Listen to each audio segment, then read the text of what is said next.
Kia ora koutou and welcome to South Pacific Muscle. Today we've got a guest from the mainland. We've got Shaun King. Mike, I'll let you do the quick intro there. Yeah, Shaun's just started training at my gym and we got yakking. We saw him in a picture of our Wellington review. So I had a bit of a chat to him about that show and found that he's lining up the Tournament of Champions in 2 days' time. So we thought it might be a good opportunity to get him on, talk about what's happened at Wellington, get to know him a little bit, find out what he's doing differently this time, and there you have it. Welcome on board, Shaun. Great, good evening. Yeah. Rightio. We might just kick off with a bit of background because I've never met Shaun, so it's nice to meet you, Shaun. And let's just hear a bit about you, where you were born, where you grew up, what sort of sports and things you did before bodybuilding. Right, well, I was born up north in Rotorua, but early age moved down to Dunedin. So I've been down here for 26 years now. So I was really young when I came down. But yeah, I was pretty sporty when I was all through high school and everything. Left high school, got pretty chubby. Wasn't doing anything, just eating a lot of KFC. Blew up to, I think it was about 120 kilo. I was like, I need to drop some weight. And so that's 120, no muscle. And so I started doing a bit of Muay Thai and kickboxing, got into the whole MMA scene for a bit, and I was always the one trying to make myself smaller, so I always felt really weak. And I was like, I need to get stronger. I need to be as strong as some of these other guys that are chucking me around. So I started going to the gym, started lifting a few weights, and 30 plus kilos muscle later, I'm here. How long ago was that you started off the lifting? So the lifting, it's now, I think it's about 8 years since I first went into a gym. I see, quite a late starter, really, in the scheme of things. Yeah. I was hardcore into the cardio. Cardio was life. Ooh, danger. Right, Mike, do you want to kick off with just some quickfire things so we can hear a bit about the way Shaun does things off season? Yeah. We'll do. We'll just another little not many people know you. So you're quite tall, Shaun? You're 6 foot, 6'1"? Yeah, I'm bang on 6 foot. Yeah. Okay, and what sort of weight were you for Wellington? So I weighed in at, I think it was about 105 on stage. So big dude. Yeah. Well, I mean, kind of. It's always terrible when someone calls you big when you're a bodybuilder, because you can look around and go, there's some real big dudes around here. So yeah, always looking for the bigger dude out there. You're like, no, he's bigger, I'm small. And there always is one too. Righto, so let's shoot into some quick fire. So we're talking off season. Do you prefer to dirty bulk or stay lean? Oh, dirty bulk. Got to live your life. Got to enjoy yourself. About time we got someone on here who said dirty bulk. Good job. I think that's a first. I think it's a first. Yeah. You prefer high protein, high fat, or high carbs? High carbs. Definitely high carbs. Yeah, man, after my heart, me too. And your training, volume or intensity? Intensity. Yeah, so like a sort of Dorian Yates trained by JP kind of a style. Yeah. I like this guy already. Around Dorian and JP in the same sentence. Yeah, I like it. Yeah. And when you're pushing that food and pushing the weight up in the off season, do you do any sort of carb cycling or mini cuts or anything to maintain your insulin sensitivity? Yeah, so I do like a mini sort of a carb cycle, not too heavy. So I'll have like a low day, which will be a rest day, medium day, which would be just a normal, like a chest day, arms, shoulders, and then do a high day on prior to legs, actually. Yeah, I'll do it prior to legs. And then I do that throughout the off season, and then I adjust it based on what I'm looking at and what I'm feeling like in the gym. Righto, so now into pre-comp, and we'll talk a little bit about Wellington and your peak week and that sort of things in a minute. But in general, pre-competition, do you tend to cut hard and fast, or do you like to come in slow? Really slow, like it slow. Just try to bring it out a lot slower, and then I'm not suffering mentally as much. Yeah. You've got to suffer sooner or later, and I've seen you in the gym the last few days. You're looking like you're suffering now. Yeah. So, if you need to make a tweak, is your first go-to more cardio or cut food? Cut food. Cut food is always go-to. Yep. And do you try to keep the training heavy, or do you up the volume when you're pre-comp? Always heavy. Always. I think it's probably about the final week is the only one where I sort of like start going a wee bit lighter, but it's only probably about 20% load less than what I normally would lift. Nice. Yeah, it's interesting. The thing that we have found is there's so many ways to skin a cat. You know, every bodybuilder we talk to has a kind of different style. It's nice to see you're into the dirty bulk, and you're into a little bit of carb cycling and some interesting things we haven't heard from some of the other bodybuilders who we've spoken to. So yeah. It's interesting that everybody has a different way. Mike, I actually wonder, we've had so many people say clean bulk, and I would say clean bulk too. But if we put our hands on our hearts, I wonder how many of us actually do a dirty bulk and kind of go, well, I prefer a clean bulk. But yeah, no, it's good to hear. I think, everyone's done the dirty bulks, and I think, for the majority of my lifting and competing, I've done the dirty bulks.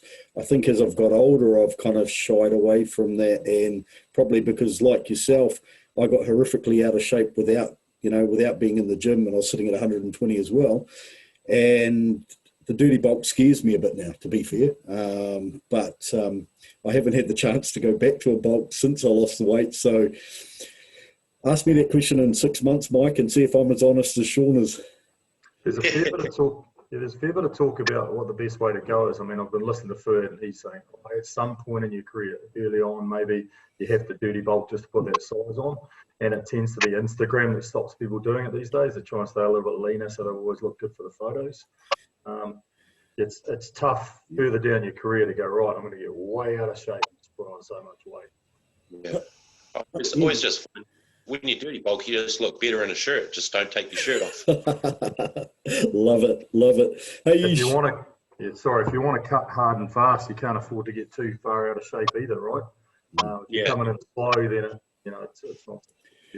When you talk slow, Shaun, how many week would be a typical cut from a complete off season into going into your first show? What would you be talking in terms of weeks? Like 20 to 18 weeks, around that sort of mark. Cool. Yeah, that gives you plenty of time, and as you say, you don't have to crash as hard. But I think, Mike, you made the point that at some point you hit that stage that you hit the dark places, and you do it pretty tough. Every set in the gym feels like a marathon, and I imagine being 2 days out, you must be starting to feel like that now.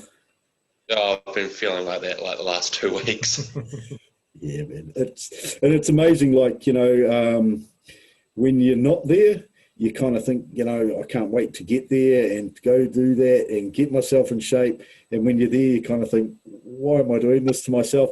But after you've done it, you love it, and it's a weird thing that sits with our sport. We push ourselves into some pretty tough places mentally, and I don't know how many other sports really put themselves in that, in such a beat down state, and you're in the worst kind of physical health, mental health, everything when you get to perform on stage. Yeah, we're literally at our worst on stage, but we look the best. Absolutely. Hey, look, let's get a bit of a rundown of your bodybuilding history, and talk us through from your first show to where you're at the moment.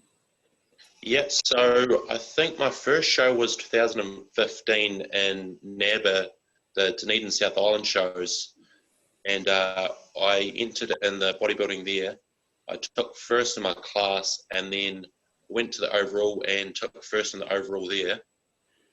So I was pretty stoked about that. And then from there, I went to the NABA Nationals that year, took second in the novice bodybuilding at the Nationals.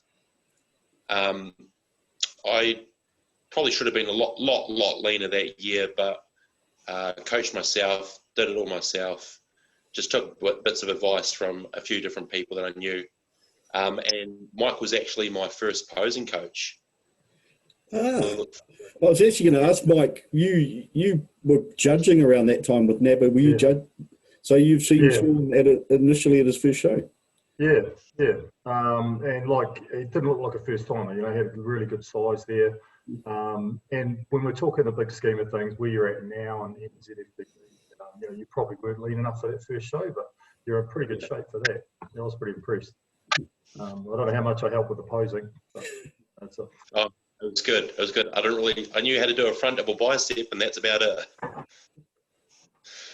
But and then from that NABBA Nationals, I was like, I need some time away, because it really sort of hit hard mentally on how much I pushed myself, being that first time into it. So I took a year off and just trained, had some fun, built more size, and then I was like, right, I'm ready to do another one. Did the IFBB Christchurch South Islands, and I entered classic and bodybuilding. I took first in bodybuilding in the 90 to 100 class, took first in classic for my class, and then took the overall for classic for that show as well. Nice. And then, nice. That show is traditionally a very strong show too. The South Island IFBB's always been a real kind of indication of who's around in the South Island, and the standard tends to be pretty high, and the classes tend to be pretty deep. Was it like that when you were there? Classic was quite sort of full, but the bodybuilding, it kind of emptied out, because I think that was the first year that classic was really coming about, and so many people just went straight into that, like, oh, I fit into classic because my weight, and I was more sort of down that sort of line, thinking, oh yeah, I can do classic. My weight is under the limit, but quickly realised not long after that I kind of need to go back into bodybuilding. Yeah, interesting. I had a conversation last night actually with Yusuf, who has just gone pro in classic, and he said it's amazing the number of people that go, I'm not big enough for bodybuilding, so I'll do classic, and sort of think that it's perhaps an easy option. But when you go into classic, you've actually got to have a classic physique, otherwise you're probably better off going in bodybuilding and giving away some kilos. Yeah, well, that's exactly right. I mean, when it comes to bodybuilding, it's not always the biggest guy that wins. Like at Nationals that just happened, I mean, and Fox, he got his pro card, he beat Paris. Paris was like 118 on stage. Yeah. It's really comes down to structure, particularly in that classic class. Is just you've either got that shape, otherwise you go and stick with bodybuilding and come on and try and win by either having the most mass, the best conditioning, or a combination thereof, I guess. So you went from NABBA originally in 2015. You went to the South Islands and won the overall. What year was that? So I think that was 2017. Yeah. And then, so I did that, and then I sort of talked to a few people, got some feedback. You need to be bigger, you need to be leaner. So I was like, okay, took another year off. Well, actually it would have been, probably about another year almost. And then I decided to see how I'd go at the Pro-Am, and that was in 2019. Yep. So I prepped for that, went in, and I wasn't planning on doing classic. I was just going to do bodybuilding, but my weight started coming down quite quickly, and I was pretty close to making the classic, and I was like, stuff it, like I'll just cut. I dropped 3 kilos in the space of 6 hours, and made weight for classic. So I weighed in at 99.7, and my weight cut off was 100 kilos. You must have been bone dry to drop 3 kilos in 6 hours. Oh, I was pissing like a racehorse. Oh, good stuff. And how did you go in the classic at the Pro-Am? At the Pro-Am, I got third. That was a really tough lineup, that one. There was a few boys from Australia came over there, came over for it. And there was the top three of us. There was just switching back and forth on who was in the centre. They were putting us each on each different side. We finished up prejudging. We're like, okay, who's in the lead? We don't know. When it comes to those shows and it's tight, Mo and his team really put you through the ringer, and they make you work for every call out you get. So, I think at the Pro-Am and the Nationals, if you're not used to doing that amount of posing, it's something that you really need to be up to speed with. Otherwise, you fade, you can't hold your poses, your gut goes. So did you have to put a lot of time into that posing compared to previous years? Well, yeah, I'd say when I got to the IFBB, I was sort of more watching a lot of pros, and they always harp on about do your posing, always practice your posing. And so I got more into the routine of posing every week, sort of from about the 10-week out mark. And then as it got closer to more posing, and then that final week, I'm doing, I think it's probably about 3 rounds a day at least. And those final couple of days, I'm posing probably about almost every couple of hours. Yeah. Just having a to pose. Yeah. Do you know what I reckon? I was thinking about it earlier. I thought that, I think what they should do is, if it comes down to, where they can't distinguish between two athletes, I reckon they should go off the posing round. If you've got two athletes that are head-to-head, whoever did the best posing and, in their routine should take the win. And I think that would put more emphasis back on posing because, when you go to a show and you see someone walk out and kind of walk through what looks like something you'd see in the mandatories, I kind of go, did you really practice that, or did you just make it up just then? And I think it's a bit of a lost art posing, and so throwing it out there, I think if it comes to head-to-head and they can't choose, go back to the posing routine. Yeah, I reckon the posing routine should be a lot bigger, and people need to choose their music a lot better rather than for the top 40 hit list of, what was out there at the moment. Absolutely. Well, back in the 90s, when I competed in NZIFBB, they did count the posing routine. You got 60 seconds in the morning and 90 seconds at night, and it was another round that counted. So there was the symmetry round, then the compulsories, and then did your routine in the morning, which counted towards the overall result. So yeah, I reckon it did take a lot longer. It was quite slow getting through the classes. Yeah, I don't know. Maybe I'll take that back then, because I've sat at a few shows that have rolled past midnight and thought, and they used to have always have the open men last, so you'd be sitting in the crowd going, come on, when are the open men going? Get rid of these other classes. I want to see the open men because it's getting late.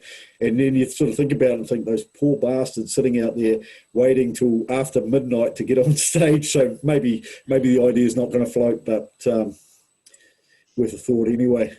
So there was something else pretty special happened in 2019 too, didn't it, Shaun? I was flicking through your Instagram and saw you dressed in a suit with a lovely lady beside you. Yeah, so that November of 2019, I ended up getting married as well. Yeah, congrats. So, that was a bit of a tough find trying to get a suit to fit when I was heavy off season.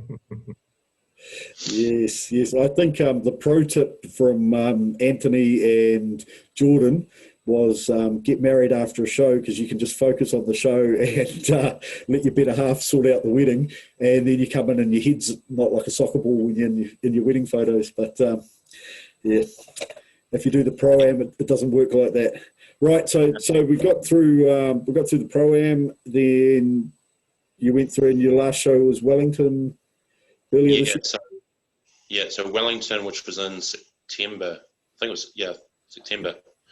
Yeah, so went in there, took first in my class, but no one else was in my class, so it's a free gold medal. But, and then went to the overall and went up against my buddy Nick, went back and forth with him a bit, and I think took second to him in the overall.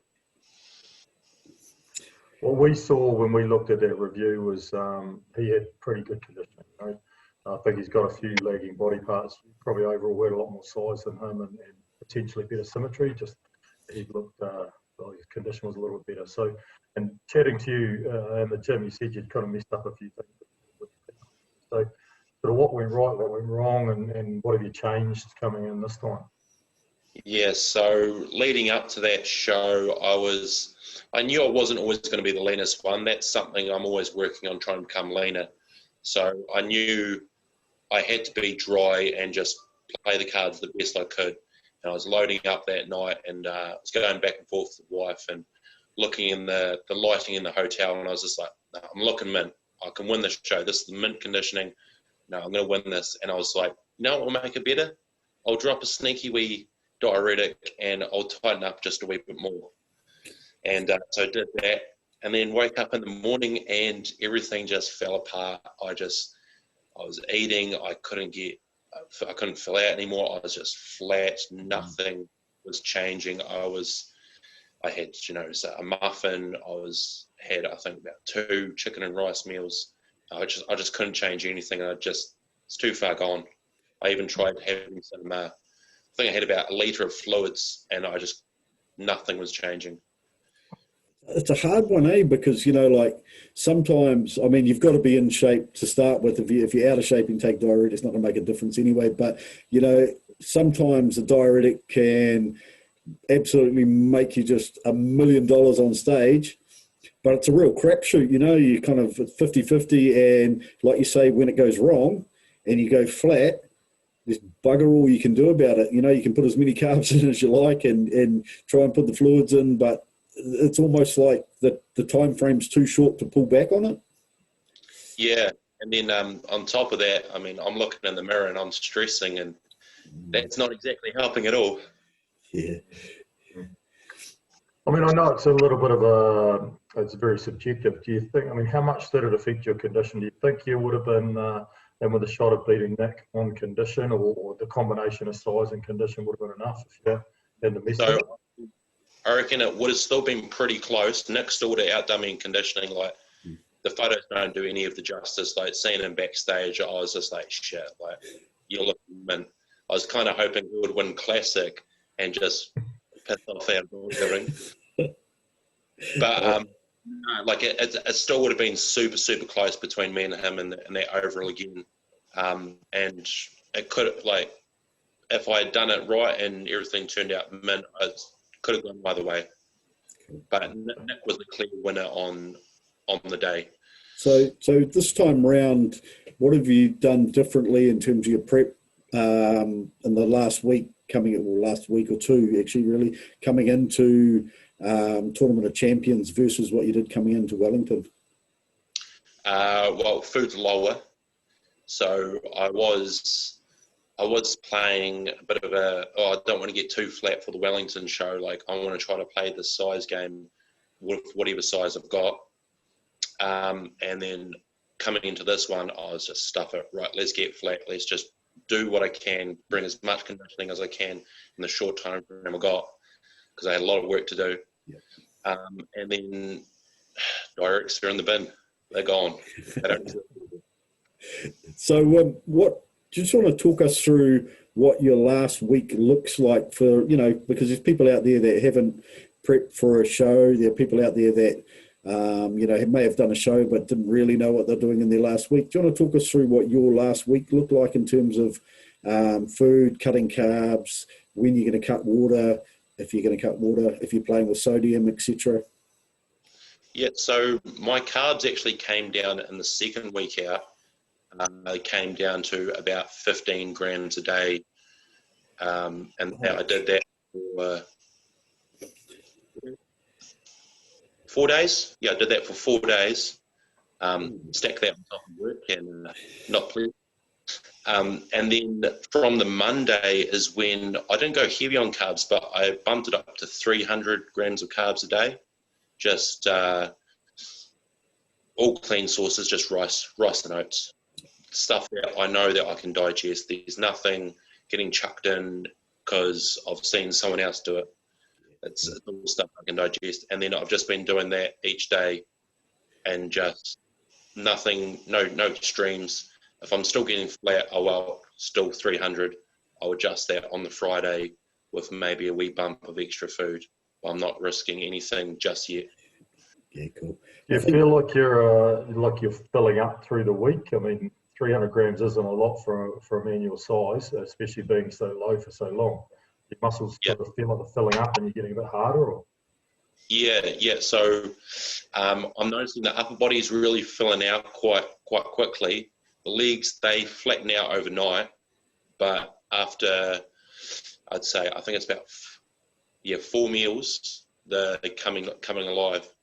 So because of how I work and my hours that I work, I'm actually able to monitor myself after the halfway mark throughout the day. Mike, I know you wanted to sort of ask some questions, because shift work can play havoc for people at the best of times, but when you're prepping for a show and you're a bodybuilder, it raises a whole bunch of questions. So, Mike.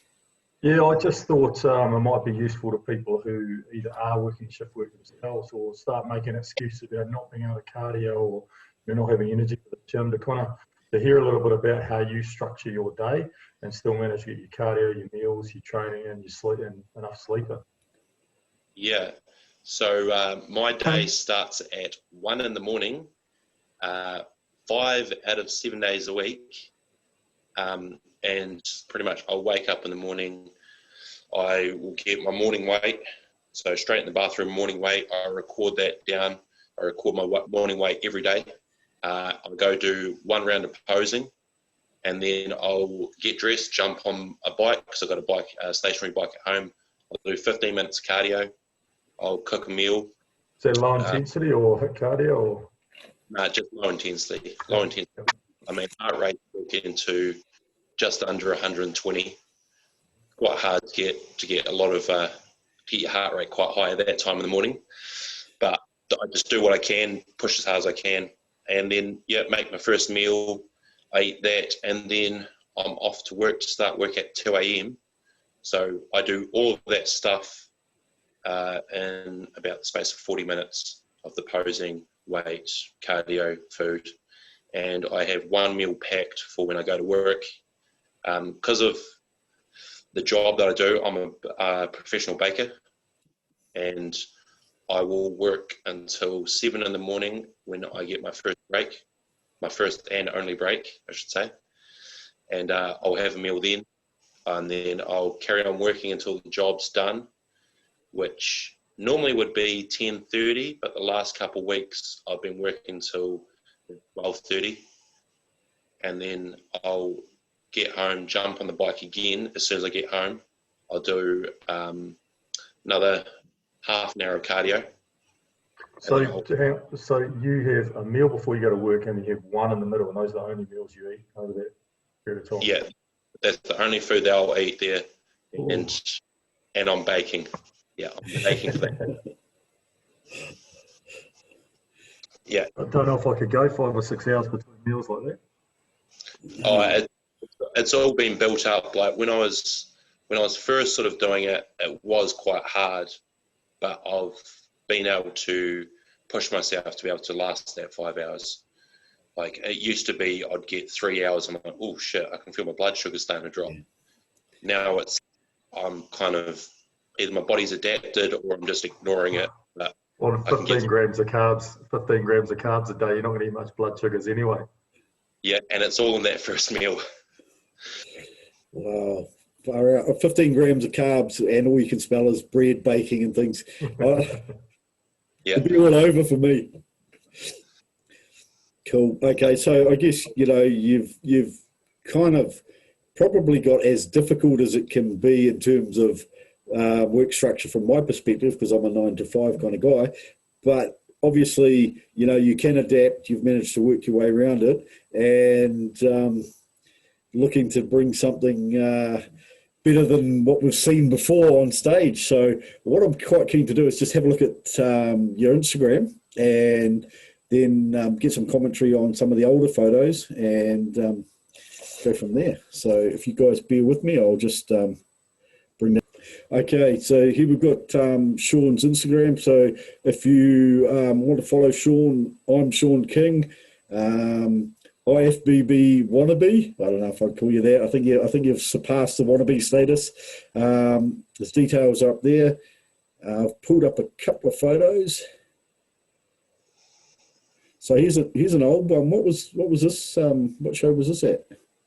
That was the 2019 Pro-Am bodybuilding class. Ooh, that's a set of calves there, man.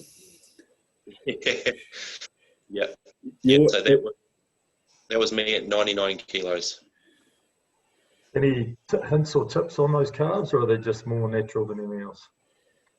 A bit of both. I mean, I train them twice a week, every year. There's no excuse for it. I always do it. The simple to train. Heavy or high reps? I would say probably about 10 to 15. So that's like a kind of on the medium to highest side. And then the weight, I'm not pissing around with the weight. I'm trying to get them stronger and bigger. But then at the same time, I'm not doing this bouncing up and down half reps sort of shit, and trying to actually get a stretch in them as well. Yeah, I think with calves, a lot of people, will increase the weight, but really use that Achilles tendon like a rubber band, and the majority of the work's really just being done by the elastic property of the tendon rather than the muscle contraction. Oh yeah, and it feels good when, like, you're on the seated calf raise and you lean that weight sort of push down and stretch your calf. It feels amazing. I mean, it's better than getting a massage done on your calves.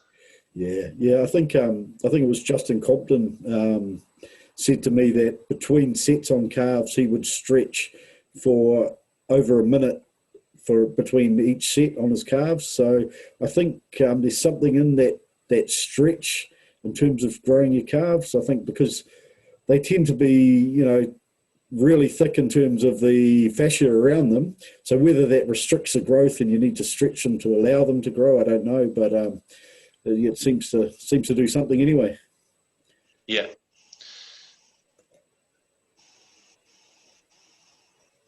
Righty-ho. Which show was this? Was this the Wellingtons? Yeah, so that's Wellington. That's the overall lineup with Nick, me, and Darren Dingle. And Andrew Murray on the left, is it? Yeah. Oh, wow. Murray just squeezing in there on the side.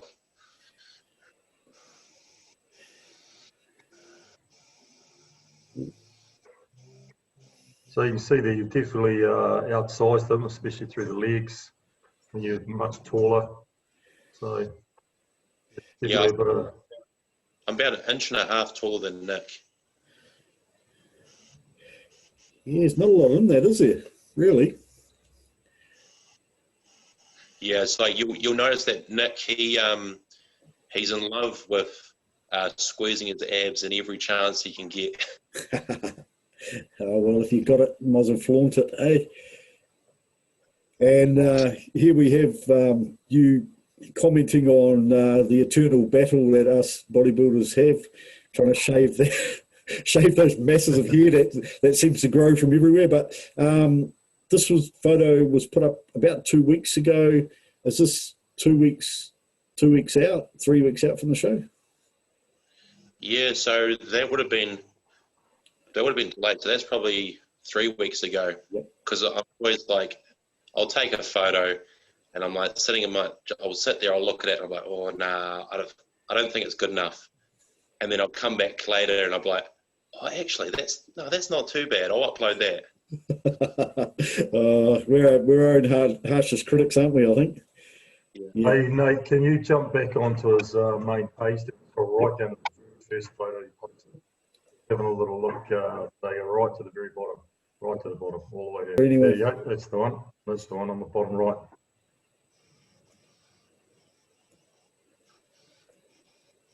Yeah, young fella.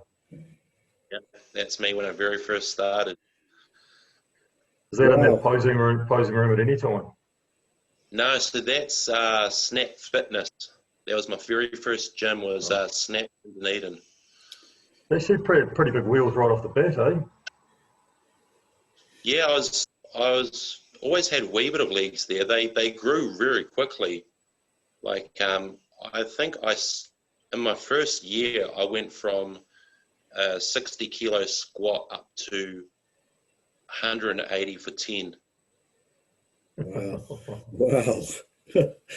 I reckon after the show, I think you should put that photo there next to a most muscular with your hands clasped in the middle and show us what progress you made from start to finish. I think that'll be great. Yeah. Right.